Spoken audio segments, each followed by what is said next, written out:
فاستغفروا وتنافسوا في كيف يرى ذلك ان يتنافس المتنافسون. قال تعالى: ويفضل الله برحمته وفي ذلك فليفرحوا خير مما يجمعون. الله اكبر الله اكبر الله اكبر. الحمد لله نحمده ونستعينه ونستغفره ونستهديه ونعوذ بالله من شرور انفسنا وسيئات اعمالنا. من يهده الله فلا مضل له ومن يضلل فلا هادي له. واشهد ان لا اله الا الله وحده لا شريك له واشهد ان سيدنا وحبيبنا وعظيمنا واستاذنا ومرشدنا ونصرنا ونصرنا وعافينا محمد صلى الله عليه وعلى اله وسلم.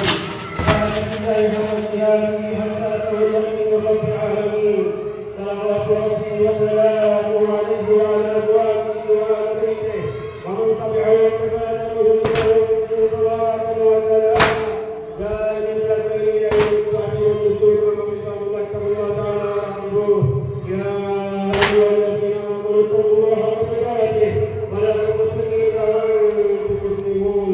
يا ايها الذين امنوا اتقوا الله وقولوا قولا سديدا يصلح لكم اعمالكم ويغفر لكم ذنوبكم ومن يطع الله ورسوله فقد فاز فوزا عظيما. يا ايها الناس ربكم إن زلزلة الساعة شيء عظيم. يوم ترون تذهل كل مرضعة عما أرضعت وتضع كل ذات حمل حملها وترى الناس سكارى وما هم سكارى ولكن عذاب الله شديد. نسأل الله منذ أيام يزور الناس على رمضان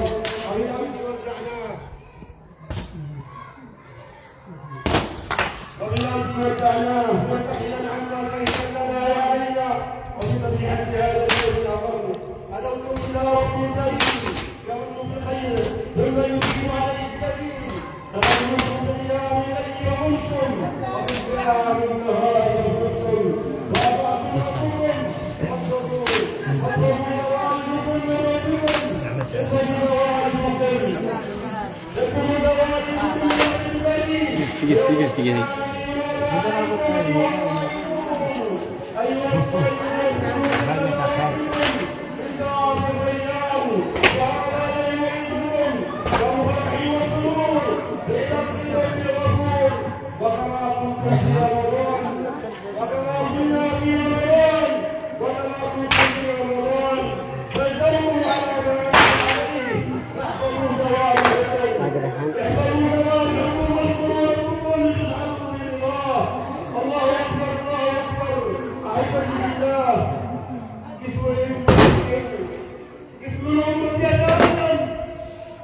الإسلام يقول وإسلام الله في فلسطين أخذ لنا ما ننعم وليلا وإسلام الله ومعتصما وأخوته فلسطين الحبيبة غزة وما أدراكم ما غزة غزة وما أدراكم غزة غزة ينادي مع المجيب غزة ينادي مع المبغي غزة ينادي ولكن ولا حول ولا قوة إلا بالله وحسبنا الله ونعم الوكيل. أبناء غزة ونساء غزة وشيوخ غزة يضطرون بوابل من الغرائب والظالمات التواريخ على مرأى وإسلام العالم العربي والإسلامي. كانوا يصلوا على أيام من أجل الإسلام عامة من أجل فلسطين خاصة.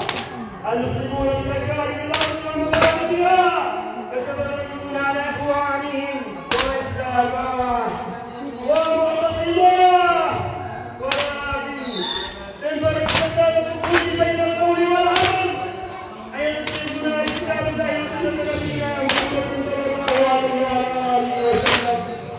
أيها الأحباب الكرام إن أولئك وأخواننا في الإسلام وهم يعلمون الله واستكبروا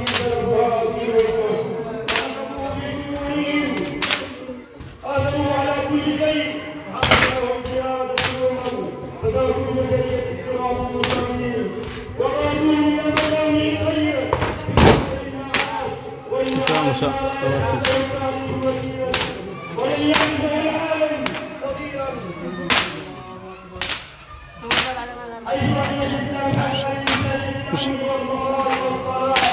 والتذكر والرمي فالنعي عباد الله النعي مثل الاسلام انه لا صلاه لامه اليوم الا مثل هذه اولها ايها الاحباب الكرام اعداء الاسلام بالامس هم اعداؤه اليوم وعداؤه قريبه وقد حذر الله من الضلال واذكروا يوم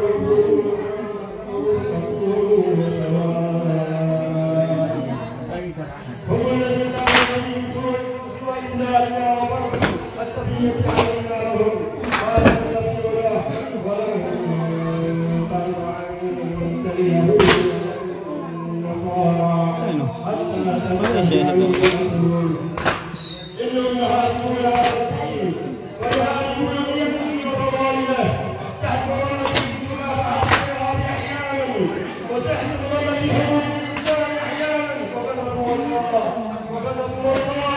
ما نصرهم إلا الشر والبلاء فالإسلام بريء من الإرهاب والظلم والجور فأعداء الملة يبثون أسبابا من الهجمات الشرسة وبثما لا يخفى من الدسائس والمؤامرات الغيرة والدنيا والذين عليهم الصلاة والتحيات أجواب تحمل التصويت والإسلام والمسلم ودمج حواليه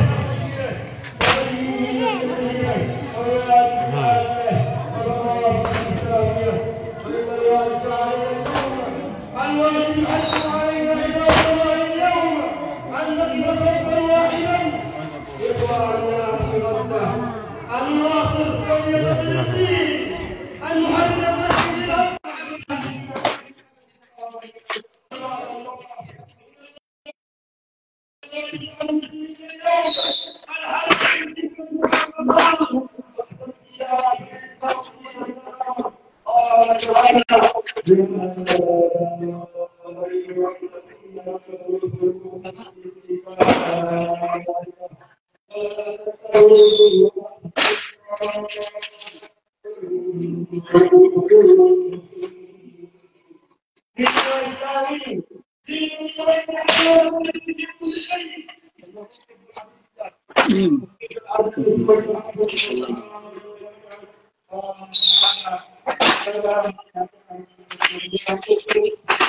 الاقصى